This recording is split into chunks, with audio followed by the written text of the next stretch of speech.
Dude! What? What are you doing? Nothing. Are you doing the gun barrel shot again?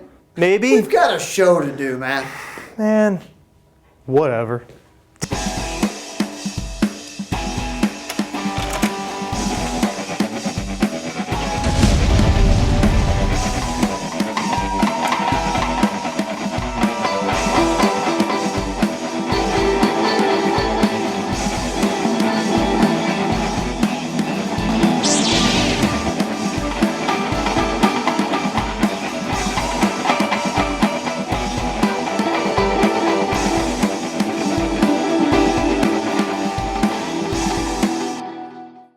Welcome to the third episode of Rewind Heroes. I'm your co-host, Greg Compton. And I'm your other co-host, Dan Gaines. This is going to be your weekly video podcast where we talk everything movies, music, television, really anything we think that's cool in the entertainment world. Everything. Greg, I can't believe we're already on our third edition and I know. we haven't been reported or pulled off the air, so that's a good thing. That's very good. So let's jump right in this thing. Let's go to the newsreel. Go to the newsreel.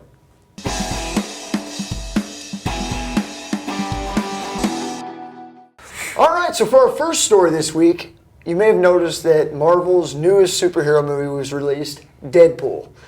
This has been one of those most buzzed about movies just because of the R rating, and there was a lot of people wondering how it would do.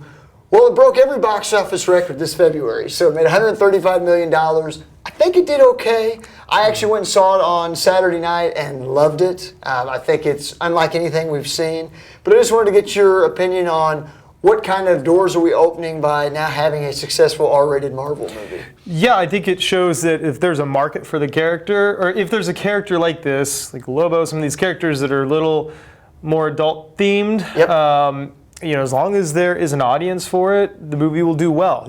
I like how they went ahead and had a poster from Deadpool saying, don't take your kids to my movie, take them to Civil War. I mean, as long as people are fully aware of what they're getting into, yes. There's a market, there are people that want to see it. You just have to make sure you're aiming toward that. And I think that's a good thing. They're definitely I stories. agree. And I think that as long as they recognize that it's serving the character and they're never just, hey, we should push the limit because we can now. Yeah. It's always got to make sense. And if they just start, hey, we cuss a lot in this, well, then what's the point? Well, and that's the thing, too. You don't want to take, Deadpool's a little different. Certain characters, you don't want to say, we're going to do an edgy Captain America. Exactly. I mean, that's what we don't want to do. Yeah, if you take a character that kids adore and kids want to see and they dress up for Halloween, Don't make a movie like that, rated R. No. Have kids not watch it, or kids whose parents are not discerning take them, and all of a sudden, these kids are exposed to stuff they shouldn't be. So as long as there's caution with it, I think, and there's a market for it, I think that's a great thing. Sure. Well, and I'm sure we'll get to see a few more Deadpool movies coming up and a lot more like that. So be sure to check it out. It was awesome. That's right. And speaking of edgier superheroes, earlier this week came out the Daredevil Season 2 trailer for Netflix. Now, Dan, you've got to catch up on that show. I'm always behind. But I loved Season 1. I thought it was a perfect representation of the character. I know when they didn't show the suit until later, and there was always just the black ninja-looking suit, people were worried. And I think they proved them wrong. That was the staple show. It set off Jessica Jones and all these other films that they're going to be doing in that character. Iron Fist is coming out soon, Luke Cage. It was amazing. You wondered when you heard the Punisher was coming in, and I think Jon Bernthal playing the Punisher looks great as the role, but you wondered where are they going with it. When we saw this trailer, I thought this is perfect because you're not just throwing in another guy into the mix with villains. This is really, the villain is a difference in ideologies. You're going through a guy, Daredevil, in the devil's costume that also has a Catholic upbringing that is really conflicted and has that Batman thought of, where's the line? I'm not going to cross a line of killing. Then you have this other character who basically is looking for revenge and says, when I hit them, they stay down. Pretty powerful stuff. Yeah, and I think you can encapsulate this whole season with two lines. When I believe it was Deborah Ann Wall's character said, did people like us pave the way for this? I mean, that's paraphrasing, but basically saying, does the vigilante of Daredevil open the door for people like this that don't have a moral code? Okay. That I think that's a big thing. And then the other one is when you get this little monologue by the Punisher saying, you're half measures, I think you're a coward, and basically the one line is, you're one bad day away from becoming me. Which is awesome. And I think this is, the Punisher represents a dark side that Matt Murdock hasn't gone to yet, but is capable of. So I'm pumped. I think it's going to be great. We actually he had me watch the second season trailer together, and I'm telling you, when it ended, I literally just mumbled under my breath that I'm so mad at myself right now because I am behind on season 1, and this thing looks incredible. And I was kind of, as soon as I saw it, we went into this year, it was supposed to be the year of Batman versus Superman, Captain America versus Iron Man, and then you get done with this trailer and you're thinking, I don't know, could this matchup really steal the stage? I don't know. It looks top notch. Well, I'm really happy with the way it looks. It's great, and Jessica Jones is a show that I thought was phenomenal as well, and it brought in Luke Cage a lot. He's a main character in that. And so when you start thinking that they're going to put these worlds together in the upcoming Iron Fist, you start seeing this unconventional superhero team of a Jessica Jones, this Luke Cage, and this version of Daredevil, and you wonder if Punisher's going to be in there somewhere, not as a member, but almost like an antagonist of some kind. I would think so. It's got a gritty realism that I think Nolan went for with Batman and did well, but I think this is really grounded in, it's great. We kind of talked about this. I think that this series and this world is what they wanted Fox's Gotham to be. And you can't do that on network television. You can't. So that's where Netflix is really, the doors are open. It's perfect. And they've set the stage. So we'll just have to wait and see what all comes out from it. I agree. And speaking of franchises and things that we've been looking forward to. Yeah, I don't think we can get through at least one episode without mentioning something Star Wars related. But earlier this week, you may have seen that they had a video released that was kind of teasing the production has officially started on Star Wars Episode 8. And this video didn't give us a lot, but all it did was create that excitement that we are less than 2 years away from this next episode. Yeah. So what did you kind of think about when they just had that launched? It was great. We now know that Luke is still just giving her the stink eye, but other than that was great. It was just, it's such a little bit, but you don't see a lot, but it just shows you, hey, there's all this promise of what's 100%. To come, and now we've started on it. Yep. So... Yep. We're in. And we're I'm great. Just excited to see what Rian Johnson can do with it because he's directing this one, but he's actually wrote 8 and 9. So I'm just excited to see what he can do with these characters and where he takes us. The excitement of the simplicity in a logo of just Roman numerals in a yellow outline which is all we needed. That's all you need, and people are in. In. So I'm more excited. I want to see Rogue, the new one, but. This is the one I'm truly looking forward to. Exactly. And I think the bar is always going to be set higher for the episodes. The spin-offs, I don't think any of us really know what to expect. We're all excited about it. Yeah. But when you see that episode 8, it's a whole new level. It's sold. It's sold. And so one more story we've got, and this will kind of lead into the rewind. We all know that James Bond films have a song. That's really the big deal. In other words, just the theme song of Dr. No, there's an instrumental for From Russia with Love. There were words, but not in the film. It was really when Goldfinger kicked in with Shirley Bassey, you got a song. They're always titled after the movies, with the exception of Octopussy, because that would be a very awkward song to write. So you had All Time High. I think Rita Coolidge did that. You had Nobody Does It Better for The Spy Who Loved Me. And then you had Change as well when you had Chris Cornell do You Know My Name for Casino Royale, because that would be a hard one to write a song about. So we know that the newest movie, Spectre, had a song called Writings on the Wall. And it was written by Sam Smith. And it has those Bond undertones with the orchestration. I wasn't completely sold on the song. I know a couple people were, because I didn't feel like there was a hook. There wasn't a good chorus. To me, that just seemed like it was floating around a little bit. So not a bad song, but to me, not a memorable Bond theme. Well, anyway, Radiohead has gone out and started playing publicly a song called Spectre. Interesting. And they've claimed that they wrote this song and it was rejected. But to me, I'm not a huge Radiohead fan, but I appreciate some of their songs. While I'm not in love with this song, I think it is a better song. Okay. Now, Bond always takes people that are very much either a flash in the pan sometimes, or people when they first get hot and then they move on to have great careers. Adele, has done this recent one for Skyfall. You have hits, you have misses with some of these people. Sure. Nancy Sinatra doing You Only Live Twice. You've gone all over the place. So time will tell where Sam Smith stands in music. But yeah, so I just find it interesting, and you can check it out on YouTube. People have put this Radiohead song to the video sequence, the intro sequence, so you can kind of see what it would be like. And Did it work for you better that way? More so. Again, still didn't love it, but no, it was better comparatively. I have my Bond themes I love. I think everyone loves Live and Let Die. Paul McCartney, not everybody, but a lot of people like the Duran Duran's View to a Kill.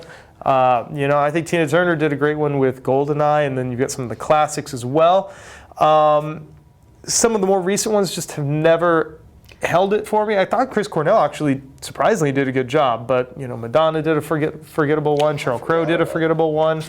Garbage actually had a pretty good one. So the world's not up. And I just feel like this one's gonna go that way. Jack White did one with Alicia Keys for Quantum of Solace. That had a different name too. We forget about that one because it wasn't very good. So, well, you'll have to post that. Yeah, I will. I'll find it. I'll post it because it's interesting. And so Radiohead had one. I've heard that Muse, who has always been my choice, Muse should do a Bond theme. I hear their song Supremacy originally was written and rejected, but I don't know if that's fact. Listen to that song Supremacy by Muse, and it is probably the best Bond theme that's never been a Bond theme in probably 15 years. So anyway, we've got a lot to talk about, including Bond and some Walking Dead news. So shall we get to the rewind? Let's do this. Let's go to the rewind.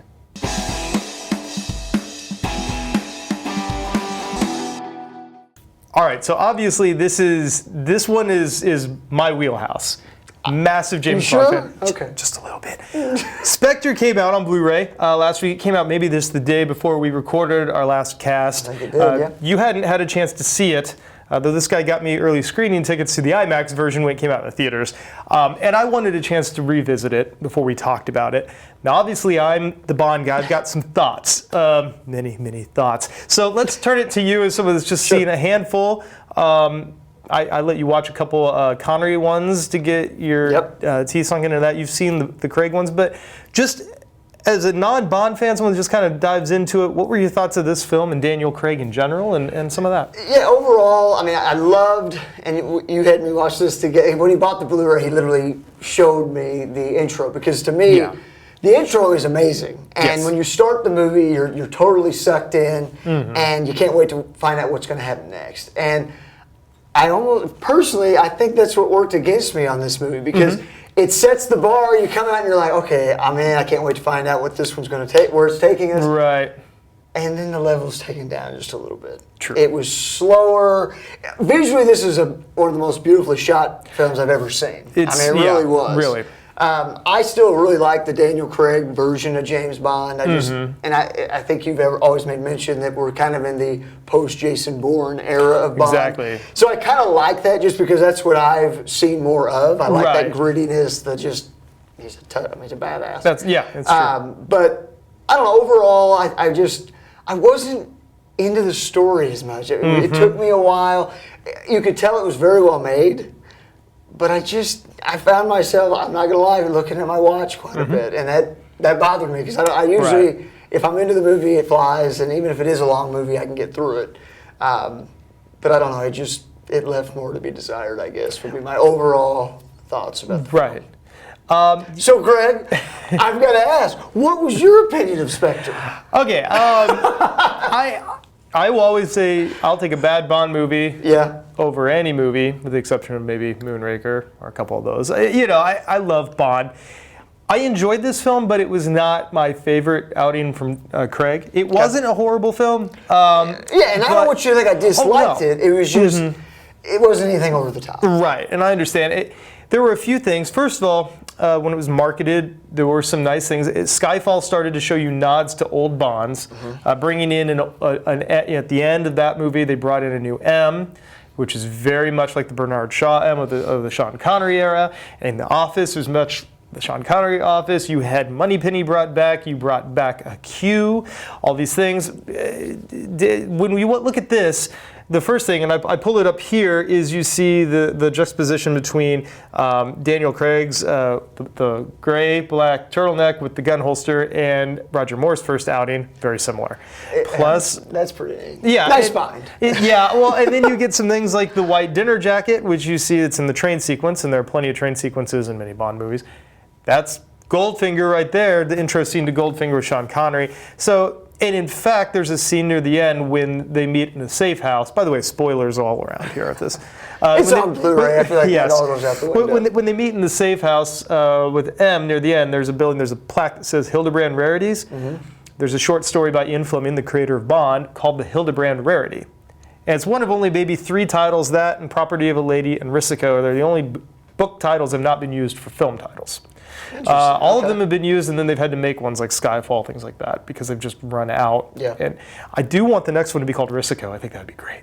Because it's the last one you could use. No one thought you could use Quantity of Solace, and they went ahead and used it. So maybe Property of a Lady will be used as well. I don't know. So it's cool to see the callbacks. Craig, this is a post, like you said, post Jason Bourne world. It's a post Austin Powers world.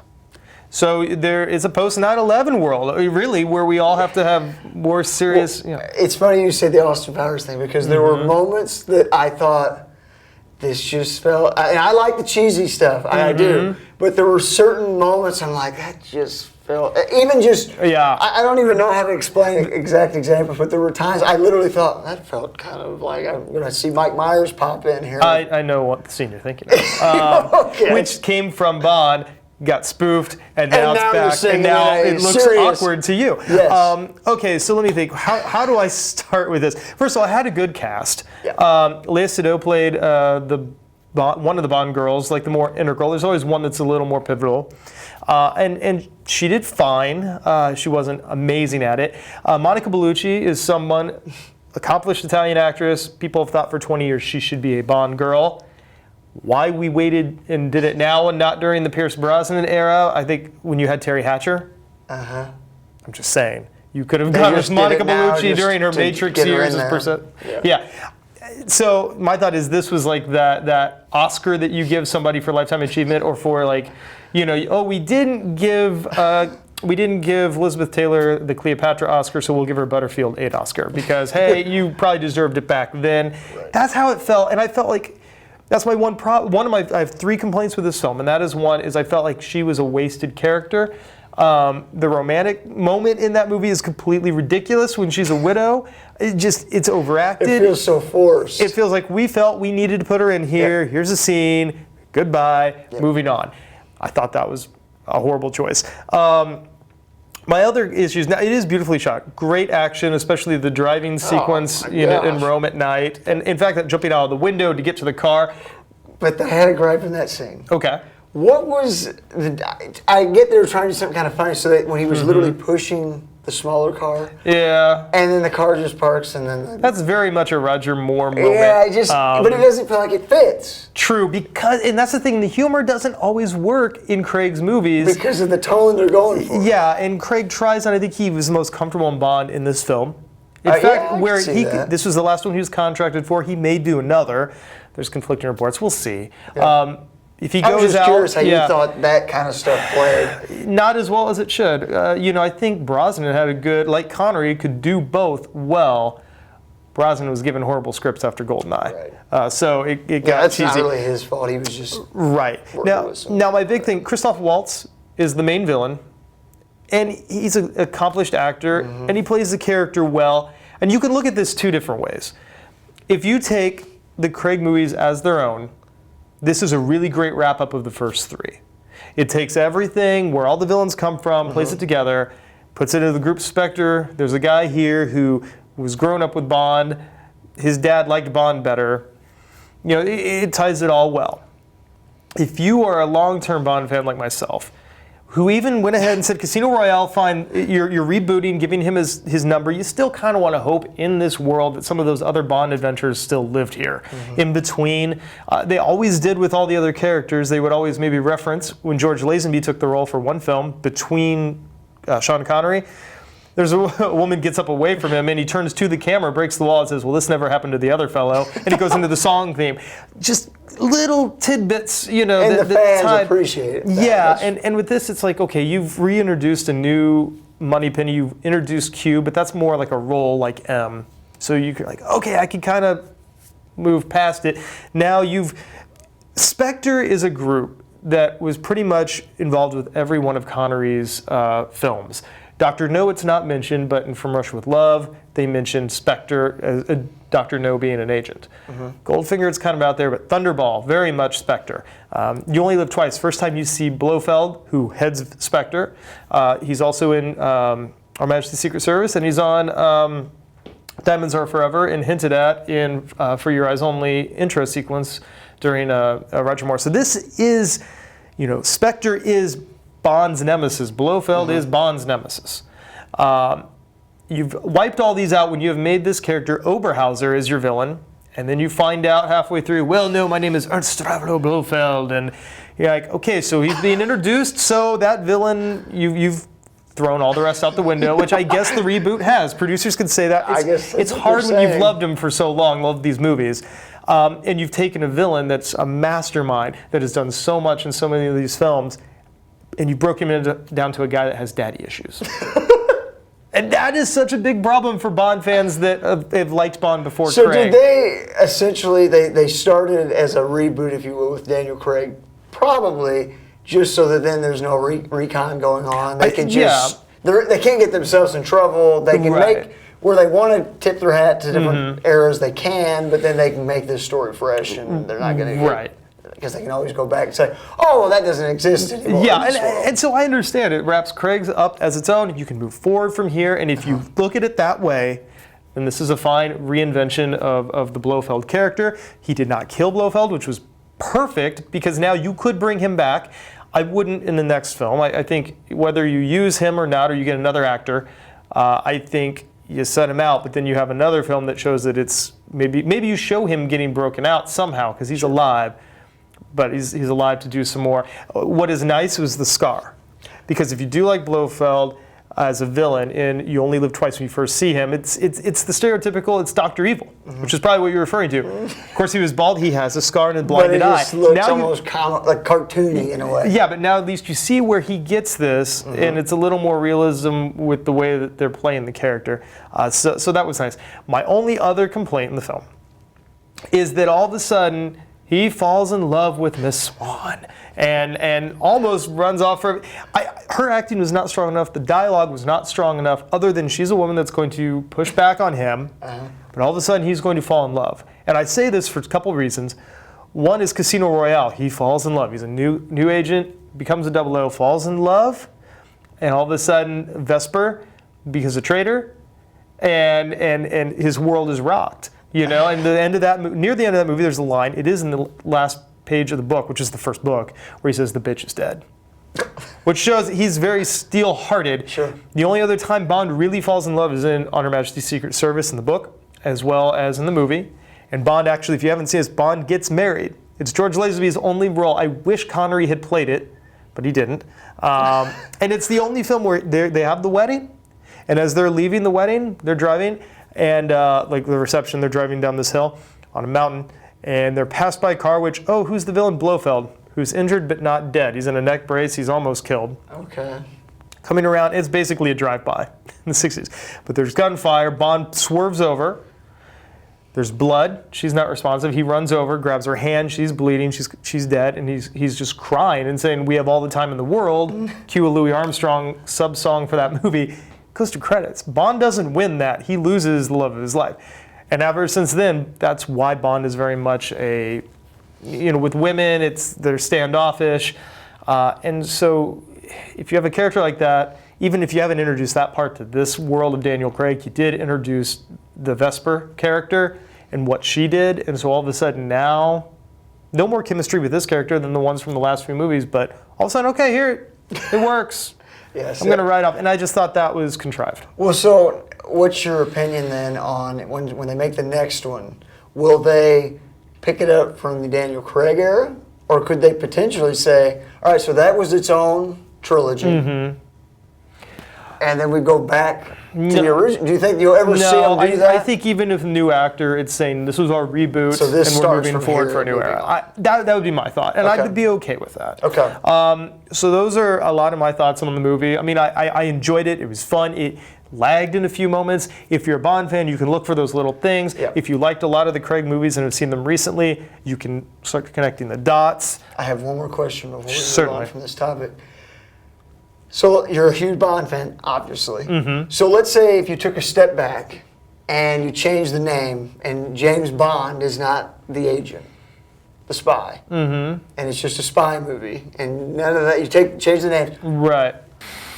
As If it far was as just- liking it but not loving it? Yes. Like, would you then think, oh, this is a great new spy film, or? Well, I would probably look at it a little more favorably, but it Okay. still had some dragging issues. Okay. So there were still moments that slowed down, and the Belushi thing still would never have made sense. Yep. Some of those. But my villain issue, and again, like I said, that's just because I'm still looking back at old film. But no, other than that, I think if you would cut it a little bit quicker pacing, I would like it better. I'd enjoy it. I wouldn't think it was on par with Sure. Bourne Identity or any of Okay. those.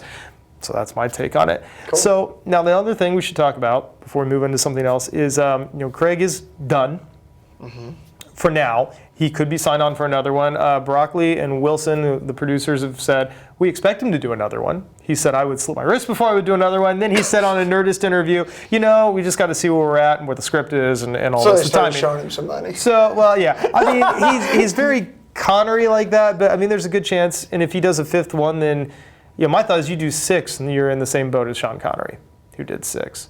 Wow. You've done 4, I didn't you've done the realize exact that same he's done- amount. I didn't think about it like that. You do 4, you've done the same amount as Pierce Brosnan. Timothy Dalton did 2. You had 1 by George Lazenby. I think you had 7 or 8, depending on with Roger Moore. So you're never going to catch up with him. You don't want, this is a physical Bond. He could really only maybe do 1 more, I think, because you want to be able to have that. So then, Say he's done. yeah, I was just say if he's done, then who are you? Who's your dream wanting cast? as James Bond? Depending on when they would shoot it, and you look at age, this man would only be able to do about 2. Okay. I think Michael Fassbender would be a phenomenal James Bond right now. Wow. Okay. I think there are a lot of good guys waiting in the wings, but I think right now in this next 5 years, you don't want someone You too could get young. a couple films out of him. You don't want a Henry Cavill. People talk about this. You don't want a guy too muscular. You don't want a guy too weak. You can't get a David Tennant in there. You need Yep. somebody. Some of these guys are in their 20s. You need a little more than that. Fassbender would be perfect, and he's a superb actor.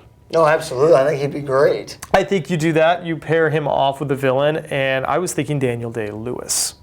Wow. I don't know how you get him. No, but I would love to see that. Yeah, no, Wow. now his method Okay. acting would be very disturbing around the trailer if he constantly thinks he's a villain that's going to take you out. But, I even thought maybe Capaldi from Doctor Who, because he's very intense, but he's so wrapped up in that. Though he's going to have time in the next year. Well, they could cast Mike Myers too. He could be Dr. Evil. Exactly. Wouldn't that be Yeah, interesting turn of exactly. events? Christoph Waltz is done. So, so I think those would be Those are good. cool. And as far as Bond girls, there's always 1 or 2.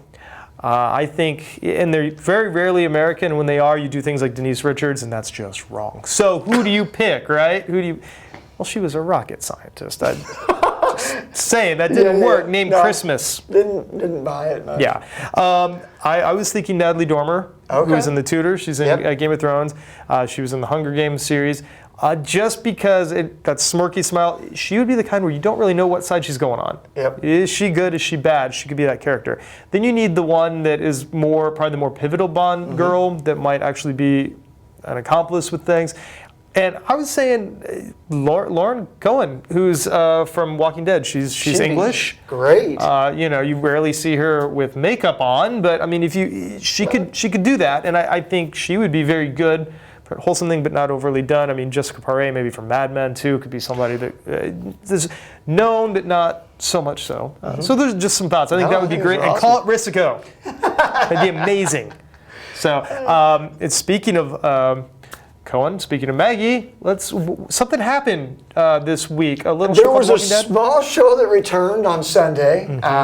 Here we had the mid-season premiere. I can't believe it's already season 6 of The Yes. Walking Dead. But we just wanted to kind of give you guys some thoughts on the episode and where we think the show's going. So overall, I thought this was a great mid-season premiere. I mean, we started right from where we left. Our friends were in trouble. I still don't understand how you put the blood on them and you're fine, but I guess I'll have to see past that. Yeah. Overall, I thought the episode did a great job of showing, okay, the stuff's hit the fan again, and you can't help but just feel terrible for Rick once again. I don't know if we're doing spoilers here or how specific. I think if you haven't watched it, maybe watch stop, it, come back here. and check us out. So you just feel so bad for Rick because the guy can't have anyone in his life that he loves. That's true. And he finally meets this blonde, and it seems like their lives are normal. And Alexandra, and you knew she didn't have a prayer. That's true. So the things that stood out to me in this episode were we got the tease of the fan favorite villain Negan. Yes. Where they teased that and that scene, because I've never read the comics, No, and I've only been watching the show. I don't like to read anything before because I don't want to know about the characters. But I know that when they casted Negan, that was a big deal, and that caught my attention. Jeffrey Dean Morgan is going to be a presence. So he's going to be awesome. And so when they had that scene, because refresh my memory, Greg, the show starts with Daryl and Abraham. They're stopped by the... Yeah, so I don't remember the episode, because it's been so long since I saw I believe he picked them up. Did he? Yeah. That's what I couldn't remember. Because that's why he's wearing the dress blues, Okay, Yeah. But they didn't. Really dress blues. But I meant that when they run into obviously the gang that's with Negan, we just kind of are thrown into that situation. Yeah, like, hey, they here didn't we go. set that up at all. No, you didn't see those So at it the took time. me a second there because I was like, I don't remember meeting them. Yeah. But that scene did a great job of being like, what? Because these guys are a little crazier than the Terminus people, and Just this a little bit. makes you think this Negan guy holds more fear to get people disobedient. He's making the governor look like a puppy, is what I feel. That's what I'm getting the vibe on as well. Yeah. So I don't know. I thought that it was a chaotic episode. I mean, it was one of those. It was pure action. We had another scare, but I knew that Carl wasn't going to be dead. Carl gets shot. And to me, in The Walking Dead, if you don't see the character die immediately on camera, they're not dead. Was I the only one that the minute that he turned around, bullet, I was like, no, I don't think you were alone. And that's, I don't understand. I was like, Rick is having a bad day. I know. I just want to hear Carl, Carl. But yeah. So overall, what do you think? Like, where do we think we're going? Because right now, nothing looks very positive. You're going to crazy town with Negan. You are going to crazy town. A couple of things. From what I heard is Negan did kill a character that's precious to everybody in the show, in the comics. Oh no. Now, you almost thought you want me to bring up who it is that I think? I think I know who you're going to say.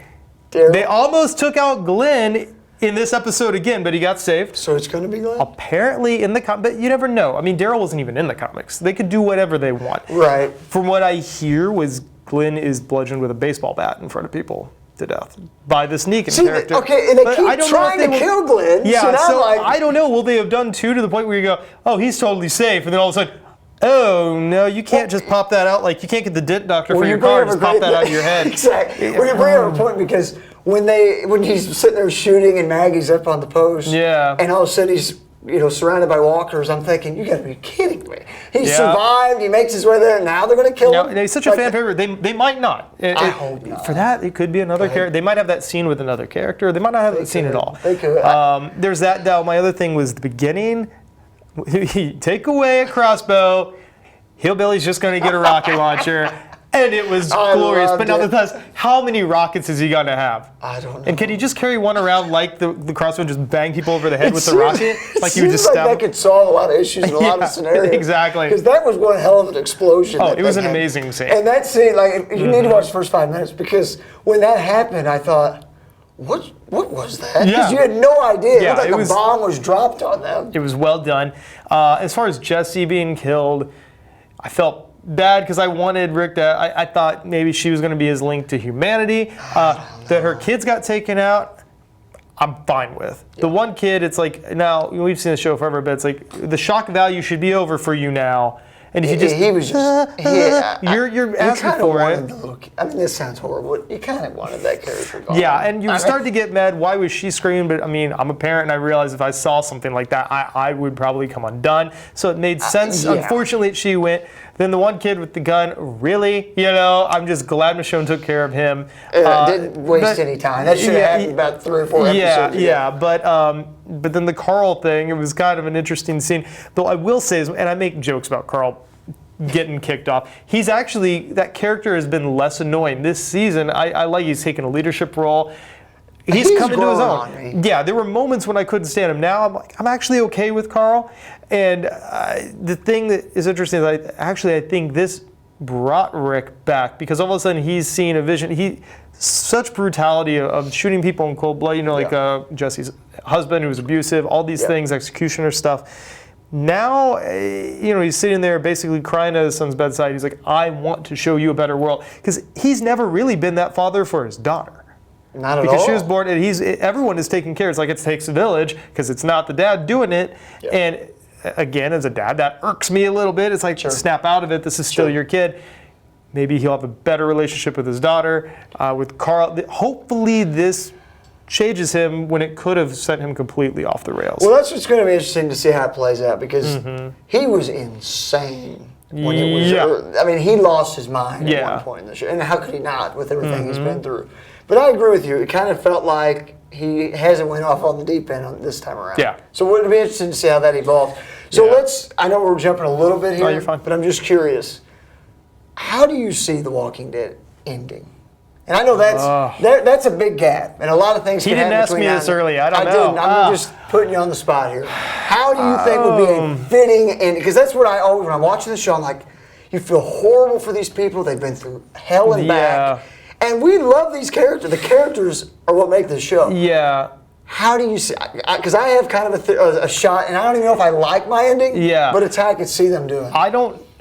Right now, I don't have like a set idea of what I think it should end. But the one thing I think you need to do is your main characters have to kind of put to rest their demons. Now, I don't know how the actual show ends. Whether they finally, if finally they find, not a cure to this virus, but something that can help kill it, you can get a new world to grow and prosper, like the 28 days. Like, I don't expect the walkers to all of a sudden go, oh, we're fine. But my face is falling off, but I'm okay. Yeah, Michonne has gone through moments of healing and not. If she can do that, if Carol can come to terms with everything, like Rick seems to be starting to come to terms with things. If you can have that with your characters, whatever they change up, I think the ones that you're going to keep around.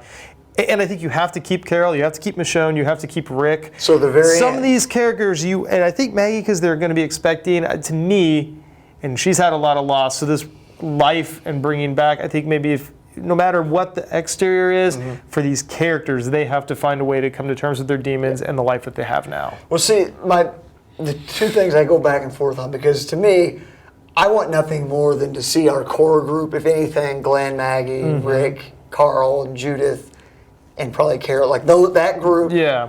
I want to see them actually see the world back to at least somewhat normal.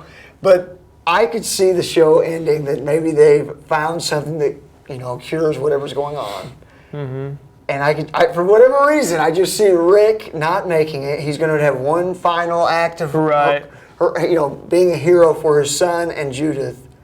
And I could see them all being dead. And Carl sitting there with Judith. That's how I see it. Like, he's going to do one act to save his family, and he's going to do it. Or even whatever that end is, or something glorious, and then all of a sudden they all just blow up.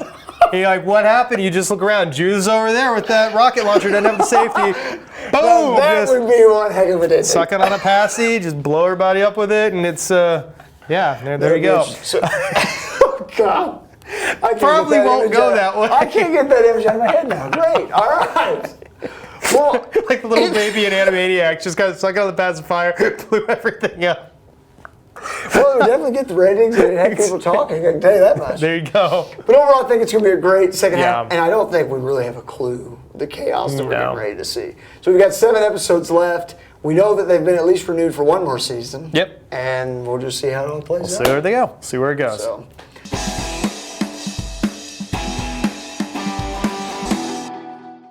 Recommendations. All right, we'll keep this short because I know we went long on everything else. A couple things. I've got a band. Rivals. No. Yeah, I know, right? Go for it. Rival Sons. Okay. Okay, they're out of California. This group is amazing. Do you like Led Zeppelin? I do. Do you kind of like Jim Morrison's vocals from The Doors? Pretty. Yes, you do. Okay, do you like some funky bass lines? Absolutely. Who doesn't? Yeah. Okay. The reason I said this group, it sounds like Zeppelin. Okay. Without trying to be retro. But the lead singer's voice, it doesn't really sound like Jim Morrison, but it kind of is, if Morrison was a more accomplished singer. Like there's moments when he's almost spoken that it sounds like it, but he's amazing. Has an amazing range. The group has a little funkier bass line to it, but the guitar riffs remind you of Page and it's just bombastic, and they're amazing. Cool. Check out the album Pressure in Time. I'm going to get you a copy of that. Okay, I'll let you listen to it. Check it out on Spotify. Just listen to these guys. I'll post a song on our Facebook page. What do you have? Yeah. So starting on Sunday this week, this is going to be the second season of HBO's Togetherness. And if you haven't checked this show out, it's really good. It's a dramedy. It's very good. It is. And it's got some great underlining themes. Mm-hmm. And overall, it's just about 4 couples in their 30s that realize life isn't all that it's cracked up to be, and they're kind of rediscovering themselves and finding what makes them happy. Right. But the second season returns on Sunday night. Check it out because it just takes life's moments and shows the effects that it really has on each and every one of us. And I think you can find a little bit in that show that we can all relate to. It's excellent. Good comedy, good drama, really good show. 100%. Very well made. So check that one out. The last one that I would suggest is Luther. Oh, Though okay. now I need to see if that's on Netflix. If not, you got to find a way to get it. I'm not sure. But Luther stars Idris Elba. Okay. It is a phenomenal show. He's a detective. It's in England. The twists are amazing. He's not always by the book, but he's very effective. But the storylines, there are some that are just absolutely insane. There's only 4 to 6 episodes per season, couple seasons, so it doesn't take much to... Exactly. And the thought people said he should be the next Bond. Idris Elba, first African-American Bond. I see what you did there. You just tied it all together. So I just tied it in. It's a show I've been loving. I thought, well, might as well bring that up. So very cool. Yeah, that's all I got. Is that everything you got? I think that's all we've got. All right, so thank you guys so much for tuning in. Please like our page. Check us out. We're on Facebook. We're posting news and videos. I know Greg mentioned some things he's going to upload. Yep. And we're on Twitter. We're on Twitter. Make sure you check me out. My name's... Check me out. See what I did. You can find me on Twitter at Dan Gaines. And... I'm on Twitter, gcompton007. And until next time, be kind. And please, rewind.